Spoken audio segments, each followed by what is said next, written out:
అందరికీ వందనాలండి. యోవేలు గ్రంథము 3వ అధ్యాయము మొదటి వచనమండి.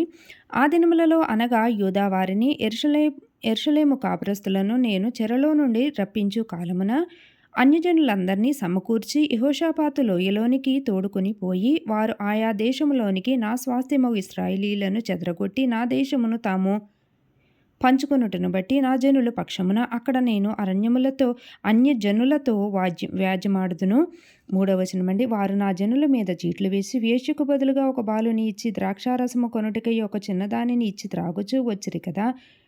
4వ వచనమండి. తూరు పట్టణమా, సీదోను పట్టణమా, ఫిలిష్తీయ ప్రాంత వాసులారా, మీతో నాకు పని ఏమి? నేను చేసిన దానికి మీరు నాకు ప్రతీకారము చేయుదురా? మీరు నాకేమైనా చేయుదురా?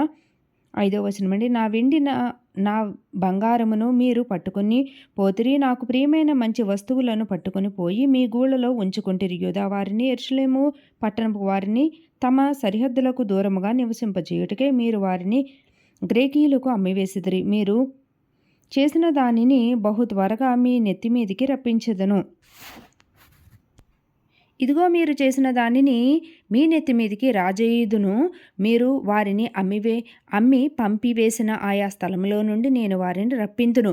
మీ కుమారులను కుమార్తెలను యూదా వారికి అమ్మివేయింతును. వారు దూరముగా నివసించు జనులైన షెబాయీయులకు వారిని అమ్మివేతురు. యెహోవా సెలవిచ్చిన మాట ఇదే. 9వ వచనమండి. అన్యజనులకు ఈ సమాచారము ప్రకటన చేయుడి, యుద్ధము ప్రతిష్ఠించుడి, బలాఢ్యులను రేపుడి, యోధులందరూ సిద్ధపడి రావలెను. మీ కర్రులు చెడగొట్టి ఖడ్గములు చేయుడి, మీ పోట కత్తులు చెడగొట్టి ఈటెలు చేయుడి.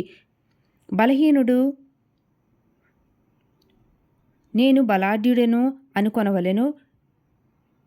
చుట్టుపట్లనున్న అన్యజనులారా, త్వరపడిరండి, సమకూడిరండి. యెహోవా నీ పరాక్రమ శాలురను ఇక్కడికి తోడుకుని రమ్ము. నలుదిక్కులనున్న అన్యజనులకు తీర్పు తీర్చుటకై నేను యెహోషాపాతు లోయలో ఆసీనుడగుదును. అన్యజనులు లేచి అచ్చటికి రావలెను. 13వ వచనమండి. పైరు ముదిరినది, కొడవలి పెట్టి కోయిడి, గానుగా నిండియున్నది, తొట్లు పొర్లి పారుచున్నవి. జనుల దోషము అత్యధికమాయెను. మీరు దిగి రండి, తీర్పు తీర్చు లోయలో రావలసిన యెహోవా దినము వచ్చియున్నది. తీర్పుకై జనులు గుంపులు గుంపులుగా కూడియున్నారు. 15వ వచనమండి. సూర్యచంద్రులు తేజోహీనులైరి, నక్షత్రముల కాంతి తప్పిపోయిను. యెహోవా సియోనులో నుండి గర్జించుచున్నాడు, యెరూషలేములో నుండి తన స్వరము వినబడ చేయుచున్నాడు. భూమి ఆకాశములు వణుకుచున్నవి. అయితే యెహోవా తన జనులకు ఆశ్రయమగును, ఇశ్రాయేలీయులకు దుర్గముగా ఉండును. అన్యులిక మీదట దానిలో సంచరింపకుండా యెరూషలేము పరిశుద్ధ పట్టణముగా ఉండును. మీ దేవుడని యెహోవాను నేనే. నాకు ప్రతిష్ఠితమగు యెహోవా పర్వతమందు నివసించుచున్నానని మీరు తెలుసుకుందురు. ఆ దినమందు పర్వతముల్లో నుండి క్రొత్త ద్రాక్ష రసము పారును, కొండల్లో నుండి పాలు ప్రవహించును, యూదా నదులన్నిటిలో నీళ్లు పారును. నీటి ఊట యెహోవా మందిరములో ఉబికి పారి షిత్తీము లోయను తడుపుము. ఐగుప్తీయులను ఎదోమీయులను యూదా వారి మీద బలాత్కారము చేసి తమ తమ దేశంలో నిర్దోషులకు వారికి ప్రాణహాని కలుగచేసిరు గనుక ఐగుప్తు దేశము పాడగును, ఎదోము దేశము నిర్జమైన ఎడారిగా ఉండును.